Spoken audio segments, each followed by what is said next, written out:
the third person singular masculine of the past. Past, third person masculine singular. That's where we have the fi'l, any fi'l in its purest form.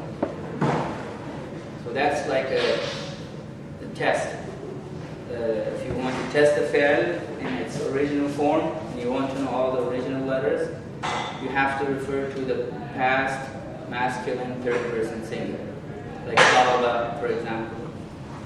Fataha, he opened. So all of those were examples of the purest form of a fi'l.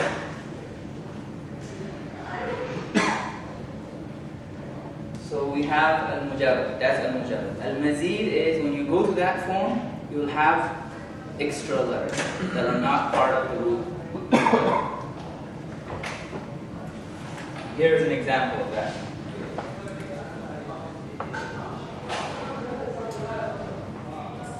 Alima. It's past, third person, masculine singular, and it means he knew. That one male knew.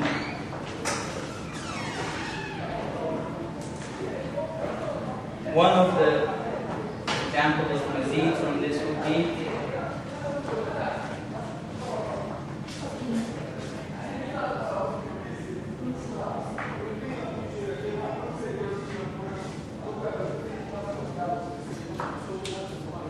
تعلم. So ta'allama is in past third person singular form, so that means it's in its purest form. But this is not thulathi al-mujarrad. This is thulathi al-mazid. Okay? Because when you go back and refer to that purest form, you not only find the original root letters, you also find some additional letters. Here, if you go, there's no additional letters. You just find the root letters, ayn, lam, and mim. Here, you find ayn, lam, and mim, but in addition, you find the ta here. So this is called thulathi al-mazid. That's the kind of thulathi that's mujarrad, meaning there's nothing added in the purest form. This is al-mazid because something is added. Even in the purest form, it has some extra letters. Okay? And we derive al-mazid from al-mujarrad. So we take al-mujarrad and we make al-mazid from it. The derivation is done from al-mujarrad to al-mazid.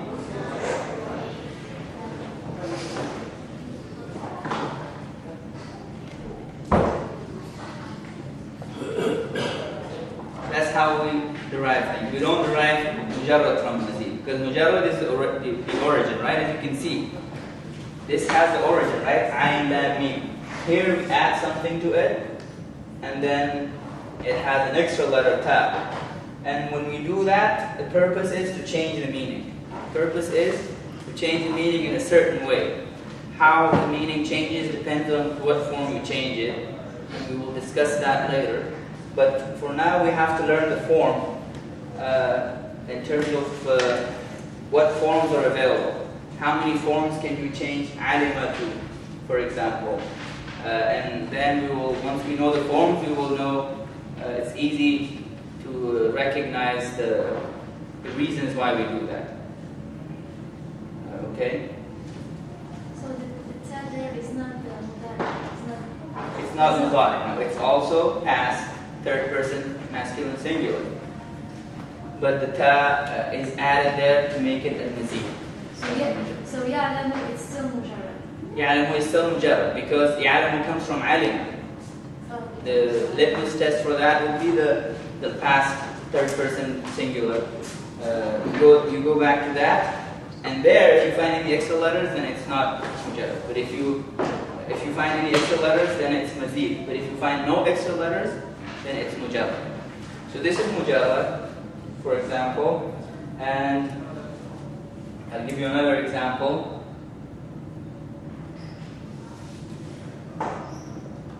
Fataha is mujarrad because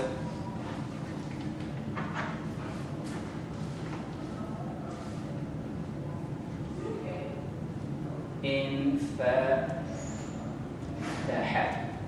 is مزيد. فتح has only the 3 original letters. But انفتح has the original letters فتح, but we also have extra letters. The hamza here and the noon. That's another example of ثلاثي المزيد.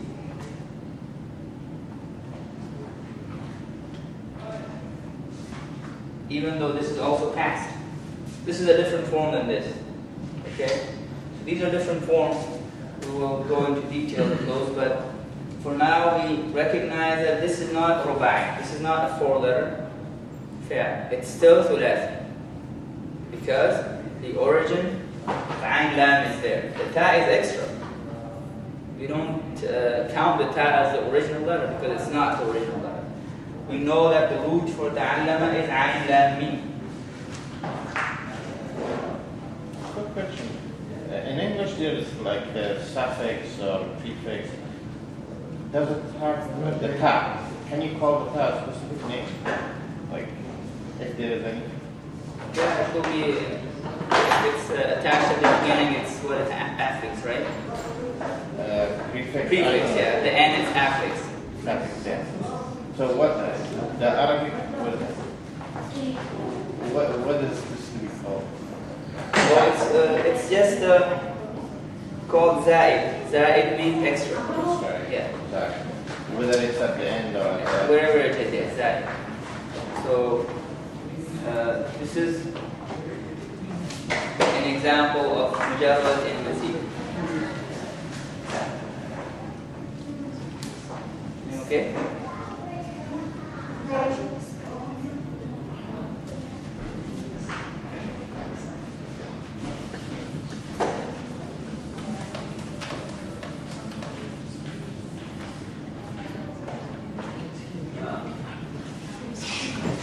Just to give you a flavor of taste of what really happens in terms of the meaning here, I'll give you another example.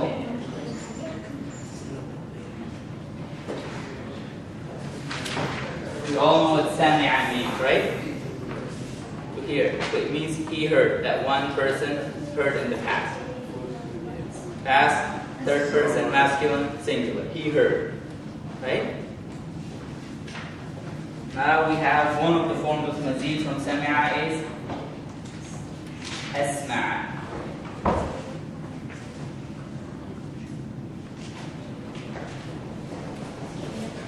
And you don't have to know any particular form here, but just to tell you and to explain to you what happens when you do that. It's not just done for fun or without purpose. There is a reason for it.